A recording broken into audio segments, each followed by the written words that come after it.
सकलनपुर गांव में विक्की पहलवान रहते थे। उनके डर के आगे सारा गांव कांपता था। जब भी उनकी पत्नी बाजार में जाती तो लोग पहलवान की बीवी कहकर सामान ज्यादा ज्यादा देते और पैसे भी नहीं लेते थे। एक दिन जब उनकी पत्नी बाजार में गई तो एक सब्जी वाला कहता है, आइए आइए दीदी, क्या सब्जी लेंगे, बोलिए। तो पहलवान की बीवी कहती है, क्या सब्जी लूं? दो लोगों का परिवार है हमारा, दे दो बैगन मूली परवल दे दो। फिर सब्जी वाला कहता है, हाँ मैं बिल्कुल देता हूँ, मैं तो आपको पहचान लिया हूँ। तो वह कहती है, आप मुझे पहचानते हो? अरे आपको कौन नहीं पहचानता, आप हैं इस गांव की मीना, पहलवान विक्की पहलवान की पत्नी। आपको नहीं पहचानूंगा तो कैसे होगा? अरे वाह, सब खबर है तुम्हारे पास। फिर वह सब्जी वाला बैगन मूली परवल सारी सब्जियां थैले में भरकर दे देता है।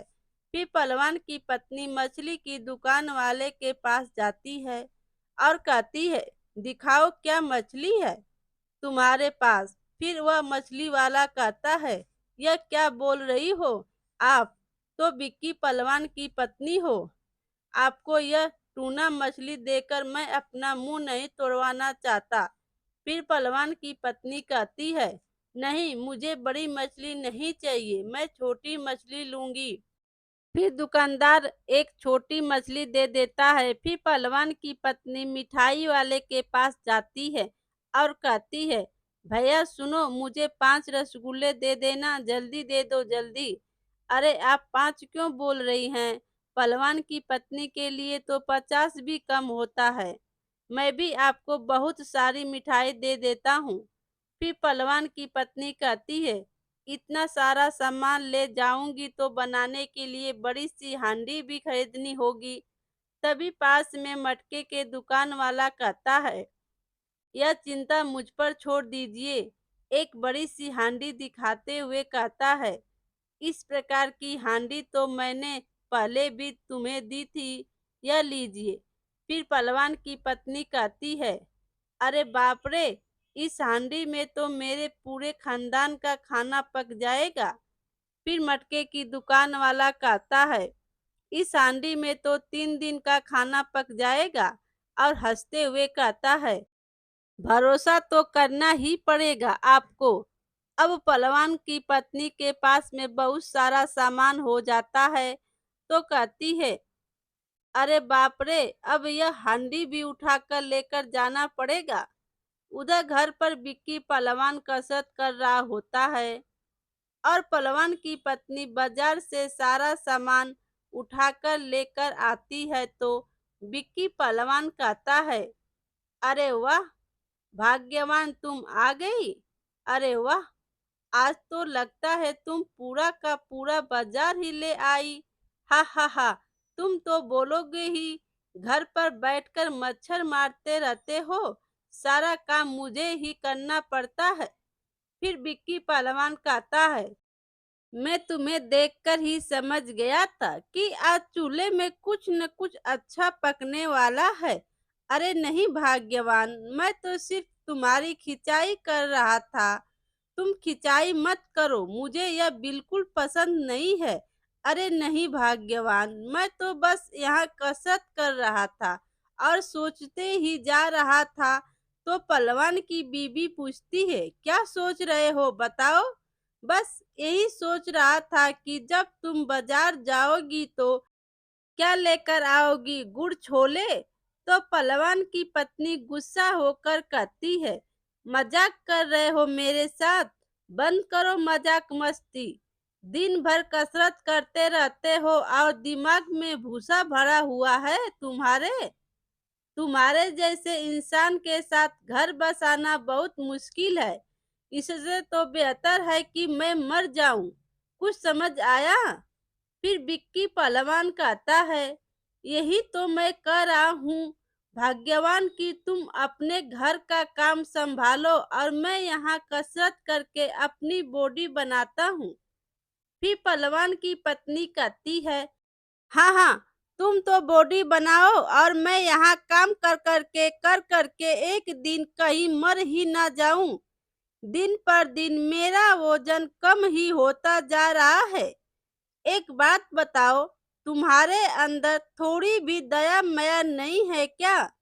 फिर विक्की पहलवान कहता है, ना ना, तुम्हारे होते हुए मुझे दया और माया की क्या जरूरत है?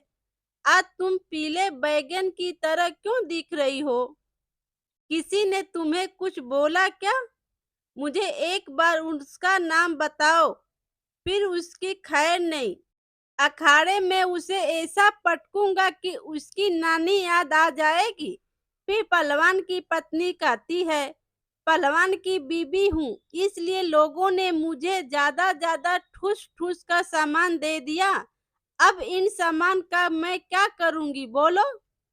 अब इतना सारा खाना मैं कैसे बनाऊंगी? इतना सब सुनकर पहलवान घबरा जाता है और कहता है, मैं बस एक गिलास पानी पी लेता हूँ। मेहनत में कर रही हूँ और गला तुम्हारा सूख रहा है। फिर पहलवान कहता है, ना ना, अब बात आगे ना बढ़ा के मैं थोड़ी देर के लिए चुप हो जाता हूँ। जब उसके बाद उसका दिमाग शांत हो जाएगा तो मैं उससे मीठी मीठी बातें करके उसका मन बहला लूंगा। थोड़ी देर शांत रहकर पहलवान सोचते हुए अपनी पत्नी से बोलता है, अच्छा सुनो ना भाग्यवान, बहुत दिन हो गए मैं अपने ससुर जी के घर नहीं गया। सोच रहा हूँ कि उनके घर जाके उनसे मिल भी लेता। और आज जो तुम बहुत ढेर सारा सामान लेकर आई है वह देकर आता हूँ। इसी बहाने उनकी खबर भी पूछ लूंगा। ससुर जी के घर में बहुत सारे लोग होंगे, तो बस तुम बड़ी हांडी में सारा सामान रख दो, मैं उनको देकर आता हूँ। फिर पहलवान की बीबी कहती है, अच्छा, आप मन ही मन यही सोच रहे थे और मैं न जाने क्या क्या सोच रही थी। अच्छा तुम एक काम करो, तुम जल्दी खाना खाकर निकल जाओ और उन्हें सामान दे दो। फिर पहलवान मन में सोचते हुए कहता है, मेरा यह टोटका तो अच्छे से काम आ गया। अब मेरी भाग्यवान का दिमाग एकदम ठंडा हो गया है। फिर पहलवान जी वह सारा सामान लेकर निकल जाते हैं अपने ससुराल के लिए और रास्ते में अपने आप से बातें करते हुए कहते हैं, अब मैं अपने भाग्यवान से एक बार बोल दिया तो अब मैं क्या करूं? अब मैं उससे मुकर भी नहीं सकता हूँ। अब यह सारा सामान ससुर जी देखेंगे तो बहुत खुश हो जाएंगे, मुझे शाबाशी देंगे। और थोड़ी दूर आगे चलने पर एक व्यक्ति रास्ते में मुंह लटकाकर बैठा हुआ रो रहा था और कह रहा था, नहीं नहीं, अब मुझसे अब मैं क्या करूंगा? मैं किस शर्म में पड़ गया हूँ। तभी पहलवान जी वहां आ जाते हैं और कहते हैं, अरे अरे, तुम्हें हो क्या गया है? ऐसी बीच सड़क के रास्ते में बैठकर तुम रो क्यों रहे हो? तभी वह व्यक्ति कहता है, आज मेरी बेटी को देखने वाले आ रहे हैं, उनको नाश्ता तक देने के लिए मेरे पास पैसे नहीं हैं, इसलिए मैं शर्म से भाग गया। फिर पहलवान जी कहते हैं, अरे तुम रो मत, एक काम करो, तुम ये मेरी मिठाई की हांडी रख लो, इसमें 50 रसगुल्ले हैं। इस मिठाई को परोस के अपने अतिथि का सम्मान करो। मिठाई को देकर पहलवान जी आगे निकल जाते हैं। थोड़ी देर आगे चलते हैं तो एक तालाब के किनारे एक लड़की रो रही होती है। रोते हुए वह लड़की कहती है, यह मेरे साथ क्या मुसीबत हो गई? अब मैं घर कैसे जाऊंगी?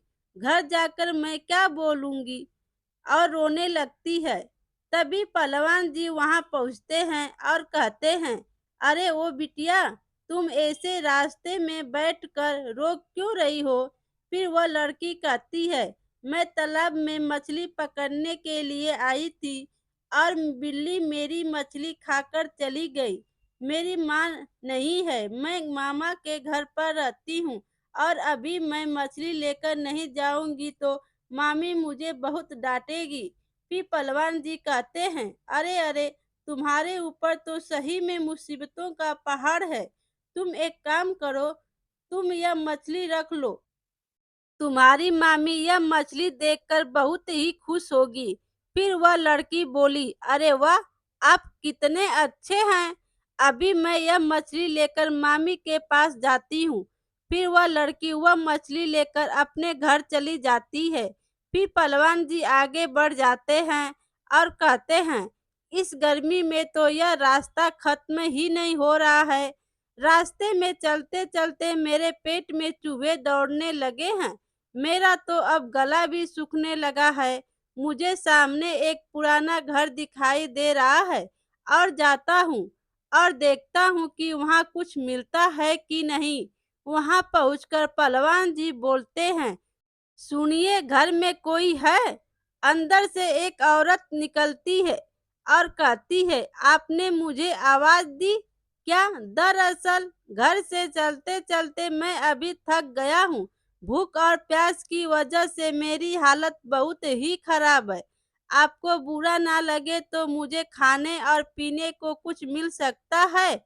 मैं पानी के अलावा और कुछ नहीं दे सकती। मेरे पास और कुछ नहीं है। पहलवान जी कहते हैं, यह क्या? क्यों क्यों? आखिर आपके पास ऐसा हुआ क्या है? फिर वह औरत कहती है, हम लोग बहुत गरीब हैं। मेरे पति ने घर के सारे बर्तन भी बेच दिए। एक भी बर्तन नहीं है हमारे पास। अगर कहीं से मैंने दाल चावल का जुगाड़ कर भी लिया तो उसको पकाने के लिए मेरे पास बर्तन ही नहीं है। फिर पहलवान जी कहते हैं, आप ऐसा मत बोलिए। आप एक काम कीजिए, मेरी हांडी ही रख लीजिए। फिर वह औरत कहती है, आप बहुत दयालु हैं, मैंने कुछ नहीं किया। बहन, जो भी तुम्हारे भाग्य में है वह मिला है। मैं यहाँ से अपना गला गीला करके निकल जाता हूँ। मछली और मिठाई चली गई तो क्या हुआ? कम से कम सब्जियाँ और अनाज तो हैं। और यही मैं ससुर जी के पास लेकर जाकर दे दूंगा और उनका हाल चाल भी पूछ लूंगा, वरना भाग्यवान बहुत ही दुखी हो जाएंगी। थोड़ी दूर चलने पर पहलवान जी ससुर के घर पहुंच जाते हैं और कहते हैं, वाह, आखिरकार मैं ससुर जी के घर पहुंच ही गया। अब ये राशन पानी देकर सबकी खबर लेकर उसके बाद में जल्दी से मैं यहाँ से निकल जाता हूँ। पहलवान जी घर के अंदर पहुँचते हैं तो ससुर जी कहते हैं, अरे आइए विक्की पहलवान, कैसे हो? मैं तो बहुत ही अच्छा हूँ। मैं यहाँ पर आया हूँ सिर्फ आपका हाल चाल पूछने। फिर सासू माँ कहती है, हम तो ठीक ही हैं। तुम अचानक कैसे आ गए बेटा? फिर पहलवान जी कहते हैं, मैं तो यहीं के लिए आया हूँ। सोचा था कि आप लोगों को मूली देकर आ जाऊं। फिर सासू माँ कहती हैं, मूली? तो पहलवान जी कहते हैं, नहीं नहीं, यह कद्दू कद्दू और बैगन बैगन। फिर सासू माँ कहती हैं, अरे वाह, आप क्या क्या लेकर आए हो? फिर पहलवान जी कहते हैं, नहीं, मैं तो सिर्फ आपकी हाल चाल पूछने आया था। तो भला मैं खाली हाथ थोड़ी ना आ सकता था। फिर ससुर जी कहते हैं, इसमें ऐसी क्या बात है? तो पहलवान जी कहते हैं, ना ना, ऐसी कोई बात नहीं है। अगर मैं खाली हाथ आता तो मैं ऐसे आपके सामने खड़े होकर थोड़ी ना बोलता। तभी पीछे से उसकी पत्नी आ जाती है और कहती है, अगर तुम्हें खाली हाथ आने का इतना ही डर है तो तुम खाली हाथ आए ही क्यों? मैंने तो आपको घर से निकलते वक्त तुम्हारे दोनों हाथों में भर भर के सामान दिए थे। फिर पहलवान जी कहते हैं, अरे भाग्यवान, तुम भी यहाँ आ गई हो। अगर मैं तुम्हें यह बता दूं कि रास्ते में मेरे साथ क्या क्या हुआ है तो तुम मेरी बात का यकीन नहीं करोगी कि वह लोग सब कुछ लेकर चले गए। फिर पहलवान की पत्नी कहती है, हाँ, मुझे सब कुछ पता है। तुम्हारे पीछे पीछे आ रही थी। मैंने सब कुछ देख लिया कि तुमने मिठाई उस व्यक्ति को दे दी और मछली लड़की को दे दिया। और हांडी उस औरत को देकर आए हो। पहलवान जी कहते हैं, तो क्या तुम मेरे पीछे ही थी? तुम मेरे मायके आओगे और मैं तुम्हें अकेला छोड़ दूंगी? और ऐसा तुमने सोच भी कैसे लिया? और मैंने सब कुछ देख लिया और तुम पकड़े गए। किसके घर में लड़की की शादी होनी है, किसकी मछली बिल्ली खा गई, किसके घर में बर्तन नहीं है, यह सब तुम्हें देखना है। तुमने सबको सब कुछ दे दिया, फिर भी मेरे मायके के लिए तुमने बैगन, मूली, कद्दू यह सब बचा कर लाए हो। मैं इसी में ही बहुत खुश हूँ। मैं सच में दिल से कह रही हूँ, बहुत खुश हूँ। पहलवान जो दान करते हैं वह मैंने खुद देख लिया, वह भी मैं अपनी आँखों से। लोग दिखने में जैसे होते हैं वैसे होते नहीं हैं।